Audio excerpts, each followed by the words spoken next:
Yeah.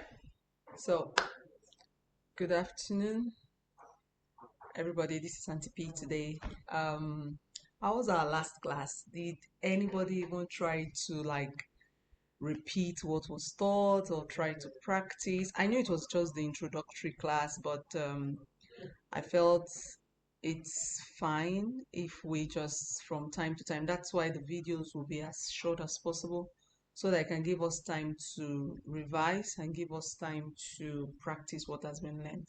Because the way language works, and in particular the Chinese language, if you don't practice, you would forget.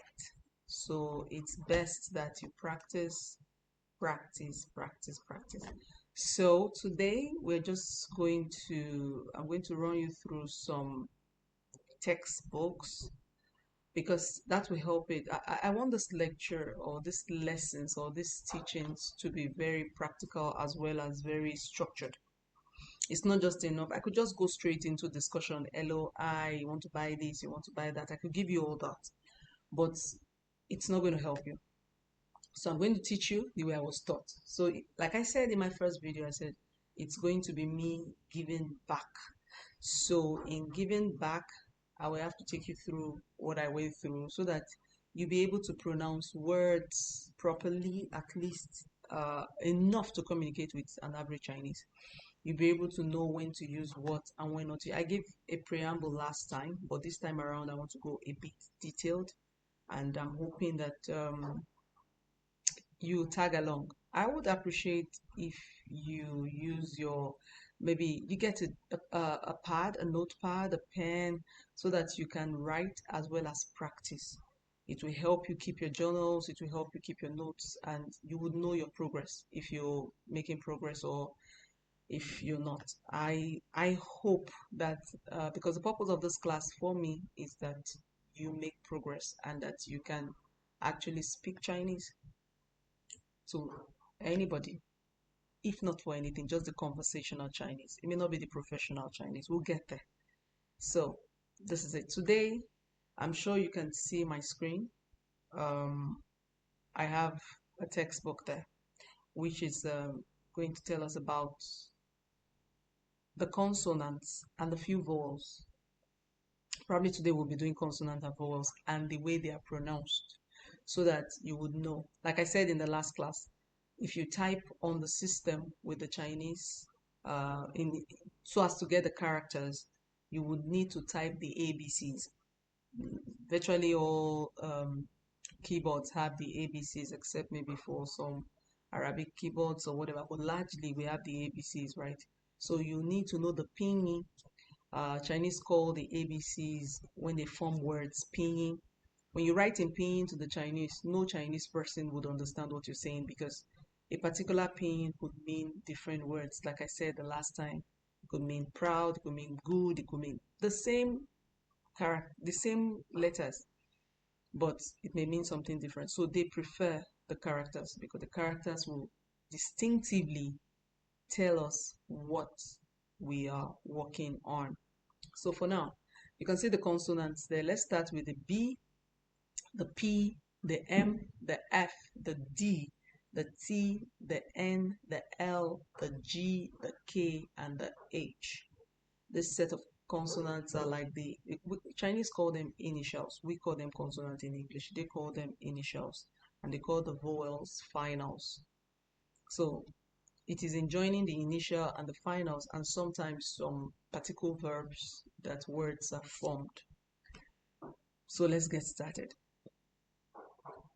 In Chinese language, you have to be conscious of your breath when you're pronouncing some things. It matters. I know generally in language, but this matters. It matters a lot. So we call this B in English, but in Chinese is B, B. The B is B, B, B, B. You're pushing out. Your breath is coming out of your mouth. B. The same way with the P. That's the P. P, P, P. The M is M, M, M, M. Sometimes it goes that way depending on how it is. The F is F, Just the same way you could say maybe the Yoruba and the O. It's when you put in the consonant, the vowels, they may mean more, but you have to know it has to be the air coming out. D is the, the. The T is T. Now, there's something similar between the C and the T. So you need to be very careful. For C, sometimes it goes like S. Why for T, you might say T, T, T. N is N, N, N. L is L, L, L. The G is G, G. Sorry, it's G, not G. G, G, G, not G. It's G. Why the K is K, K, K. I know it's funny, even for me. And then the H, of course, is it's going to sound as The H is Now, depending on the vowel and whatever you add to it, but it's uh, uh, uh. Regardless of how it goes, it sounds like. Now, for the A, O, E, I, O, they are just the normal pronunciation like we know in English, similar. A, O, E, O. Now, you see this U with double dots on it is pronounced as U, U, U. It's a bit stretched with your mouth pointed out. U. It's not giving you the U, just the normal U. No, that one is a bit cool. So that U is stretched. It's like when you say book and you have the double O. When you look at the phonetics, it's stretched. That's the same thing. So with the A and the I, these are still vowels in Chinese. With the A and the I put together, it's going to be I, I. With the E and the I, it's going to be A, A. The A and the O is ow, ow. And the O and the U is O, O. Why am I taking my time to say this? Because when you put the words together, that sound has to come in. Bear in mind that we're not considering tones right now. All tones are on the flat. All tones are assumed not to exist. We just want you to be able to know how the consonants and the vowels, which the Chinese call the initials, and the finals are pronounced. Once that is known, once you're able to put a demarcation or understand those, when you're able to understand these, it's like the foundation. And I want to deal with the foundation because once you get the foundation right, then you'll be able to get, you'll be able to continue with other things. So getting the foundation right is very, very, very, very important for us in this context. We need to be very careful about that. So we continue with the next stage. Now there are still other consonants. You have the J, you have the Q, and you have the X. The J, the Q, and the X. These things are divided into segments because some words stand alone. Like the B, the P, they have little or no similarities in pronunciation. But in Chinese, there are some words that have similarities. Similarities that requires you to be careful. So in doing so, you would have to, as much as possible, understand the difference between them. Now, J, for example, in Chinese is pronounced as J. It's not G. Remember I told you G is G. The J is J. J. I hope you can understand. You're getting my pronunciation. J. You can see the way my teeth is going. J. Why the Q is Ch. Ch. Ch. And the X is Sh. Sh. Sh. So you see, J, Ch, Sh. It's important you know how it's pronounced. so that when you see it in forming words, those things comes to your mind. The I is still the same as it's pronounced. Now you have the IA. I already said it's here. Uh, the IA goes, it's just the way you add the E and the R together, the E and the A. Now, when you now get to the IAO, there are words like that. They come in like that. So the IAO, you have the ow, eow, eow. All the vowels have to come in. Then when you have the IU is U, U, U. The IAN, an, an. The N is not silent, but it's also not stretched. And now when you have the IN is in, just the way it is. Now the ING, there are words that the ING goes together with. IANG, they go together with. The G in that sentence is silent. Each time you see the IANG, the G is silent. Always remember the G is like hanging. It gives you the kind of sound. The like this one is this particular one that is IANG. If you want to without the consonant, like go to eon, eon, eon, eon. So there's why the one with the why the one with the ING? The ING, at times the G is silent, at times the G is pronounced, but not pronounced like we'll make it like bing, something like that. As you may I put a B in front of it and you say bing, no, it doesn't go that way. But sometimes it's not as silent as the kind of the IANG, but it's silent. Anytime you see the IANG, the IONG, the U, the ANG, they are all silent. ENG, ONG, the G is usually silent once it's with the N. And it has that IANG thing. But if it's just like the ING, in, it's just going to be in, a bit silent too, but not as silent as the other one. In, in. Then I told you about the U. Then this other one is U, stretch. In, and the in. Every pronunciation counts because that's where people make mistake. For example, when some people want to spell the name of J, it's okay, we have not gotten to that place, but let me just use that as an example. The ZHANG,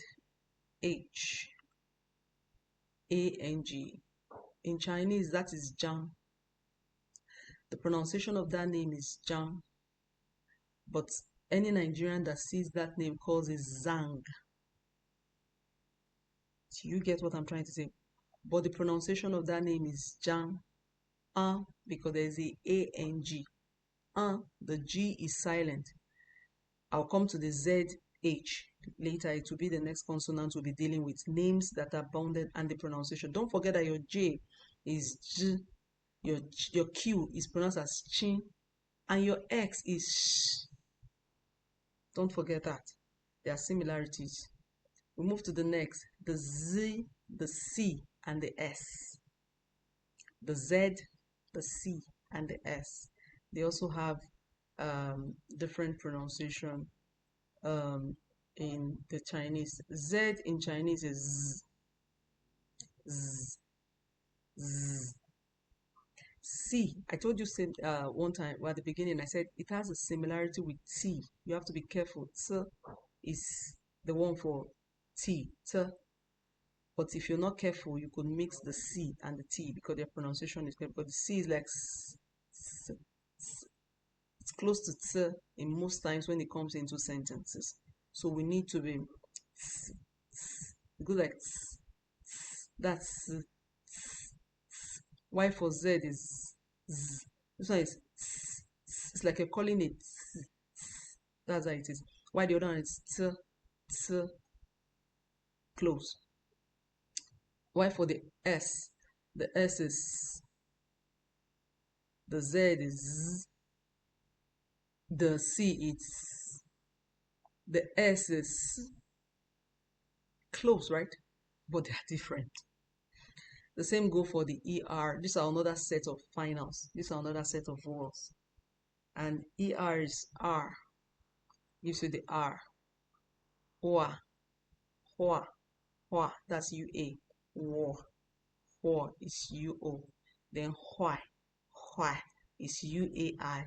Then you have the hui. That's the one that's, you say that sometimes it's UI or UEI.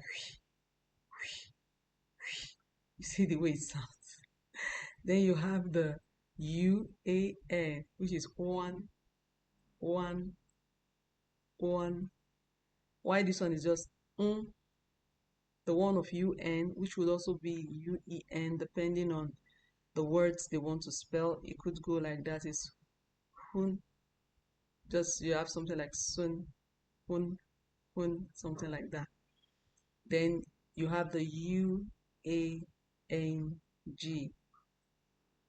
which goes as the G is still silent. Anytime you see the G's, they are silent most times. Most of the G are silent. They will not just give you the or the or the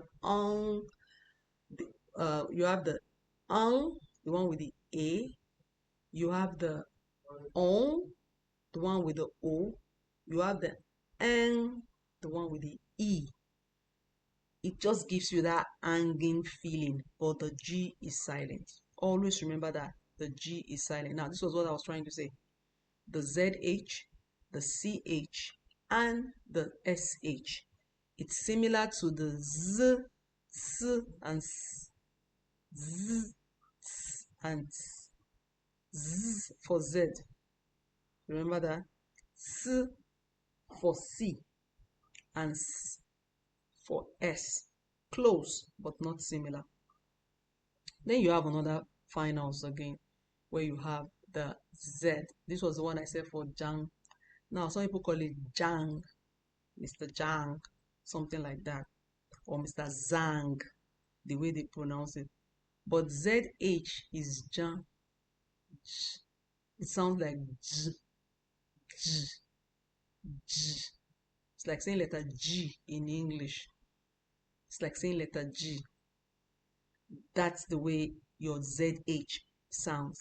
If you want to say G, letter G, similar to that sound when you're pronouncing your J, J, J. That's how it is. ZH sounds as G, but not letter G. But if you know letter G, then it will be easy for you to hang on to that ZH. Now for CH. CH is ch, ch, ch. It has a ch, like so you're frying something and it's giving you that ch sound. I just want something that will be a bit practical. No wonder people say usually, you know, if you can, if there's a joke usually, they'll say if you throw stone into water or something, the sound it gives you is a Chinese sound. Well, it could be true, but so imagine you're frying something, you get a initial onion into a bleached oil. You get that's how the C goes. Then you have the SH. The SH sound as sh, sh, sh. This one is sh, sh. This one is sh. A bit different, close but different. This one is that sh, and this one is sh, sh. The breath coming out is different. So you have to know sh, sh, sh, sh, sh, sh. Like the breath and the positioning of the teeth when you pronounce it, as well as how you feel it here, varies. Being online will be a bit difficult, but when we start forming words with them, it will be easier for us to relate. And the R is R, R, R, R, R. You feel it more here when you pronounce the letter R. R, R, R, R. That's how you feel it. You get more of the feeling from your throat when you're pronouncing. So these are the consonants, and there are different consonants as it is. Call them the foundation. I want us to practice on those. It's important that we know how to do all this. I'm running through this because I want us to see the uh, uh, let me use this word for example. This is l and yang, and if you look at the tone has the up down. We'll get to the tone. Like I said, it's practical. Today we want to deal on consonants and the vowels, which the Chinese call the initials and the finals. So we've done a couple of how to pronounce some of these words. But just to give you an example of um, this, this is liang, liang, liang. You can see my G is not silent. It's not liang, it's liang, liang. And why is it going liang? It's because there is a down tone, then up tone. It's a V. It comes down, then goes up on the A. So the A is where the tone lies. It's not liang, it's not liang, it's liang, it's not liang. They are different things. So it's liang, it's like say lianga. Liang there means two, two. If I say, get me two mangoes, ge wo lianga mango, that's a two. So liang, this is the character for liang, as you can see. And this is the pinyin. So it is important. I just use that as an example. So you can see how the yang going. The G is silent and the li, I told you, is a little liang, liang. So these are just some of the things that we need to. Some of these things are in Chinese characters. If I read them, you probably would not know.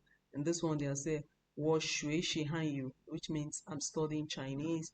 Jishi shamashu, what book is this? Zhongguo ren, 中国人的神明, just telling you your Chinese name and you know and all that. So it's a character. We'll get there, but for now, let's do a review of what we've learned on the different this particular um, consonants. Let me use them according to the English language. They are just standalone. They have their own. They are not combined. The way they sound is sort of bo, po, ma, f, d, t, n, l, g, k, and then the ha, o, e, I, u, a, o, just simple.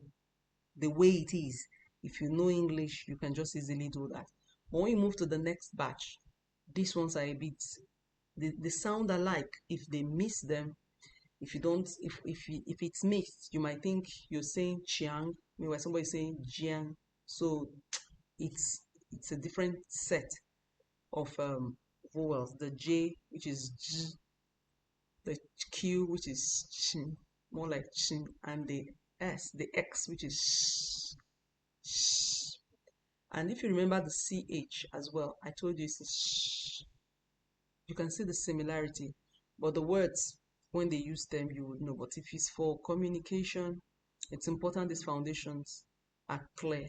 And then they have the yang, which of the one I just say lianga, liang just came out, ling, and all this ing, the ao, the yu, and the yue, and the on, and the on, they are all there. So these are just the different, and then you have the z, the sh, and the sh, the s for Sidian, s for c, and the sh for x, s. Sh, sh, sh. Sometimes it's so it's just the pronunciation different, and then you have the vowel of different time again. Words. What this is showing that these are some words you could use together with this kind of vowels that are familiar, words that are usually, or rather, vowel types that are usually used with this consonant. Vowel types that are usually used with this type of consonant. Vowel types that are usually used with this type of consonant.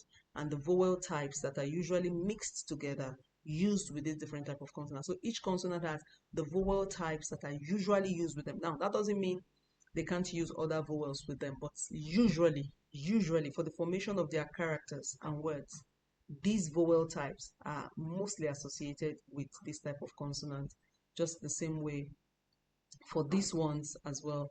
They didn't write in the vowel types, but any vowel, they could be O yeah, O U, they could be O U yeah, they could be O U yeah, and it will work. A-N-G, A-N-G, A-N-G, it's fine. U-A-N-G, U-A-N-G, U-A-N-G, it means something. Just put E-E, it means something. For this, almost all the vowels can go with those words. And I think we'll stop here for today. And the next class will probably go into more conversational, where we now practice, say what we have learned as well. So let's take time to see the pronunciations of these consonants and the vowel types that are mostly linked with them, and those that have universal vowel types. Anyone can go with any one. Like I said, Chinese is not exactly hard. With AI now and other things, I'm sure we can get assist in interpreting or whatever, but AI would not help you to communicate except you want to hold your phone and you speak and AI interprets, and that will not be so interesting in conversation. But you want to meet a Chinese person on the road and said ni hao, and the person said ni hao back to you, and maybe you both laugh if the person can speak English. Maybe after speaking English you go in and you say zai jian. Zai jian means bye bye, see you later, see you again. you know that's when there is a conversation, when you are able to speak and the person is able to reply you, not when you hold your phone or something and you're like, I want to say hello, then you say ni hao, then the other one says ni hao, then you type again. No, let's make it easy. Let's start from the basis, which is starting from working on the consonants. Let's practice it. The reason why I'm opening the books and allowing us see the books is so we can write down something and practice these things. They say practice make perfect. I've learned Chinese now for over 10 years. Yes. And I still practice, because if I don't practice, I'll forget some things. And I learn new words, I forget some, and then I get them back. It's such a beautiful thing. Language generally is beautiful. Even in Nigeria, if you know how to speak a particular dialect, you feel like part of them. And like I said in my introductory speech, considering, I don't know if it has been made law now, but if what was said that senior secondary schools in Nigeria would have Chinese in their curriculum, Auntie P is here to answer questions and to help. These are the basics. They can't go beyond this, trust me. These are the basics. Most of the questions will be conversational based, and it is good that you understand the the base. As in, let's start from the foundation, which has to do with the consonants and the vowels and the pronunciations.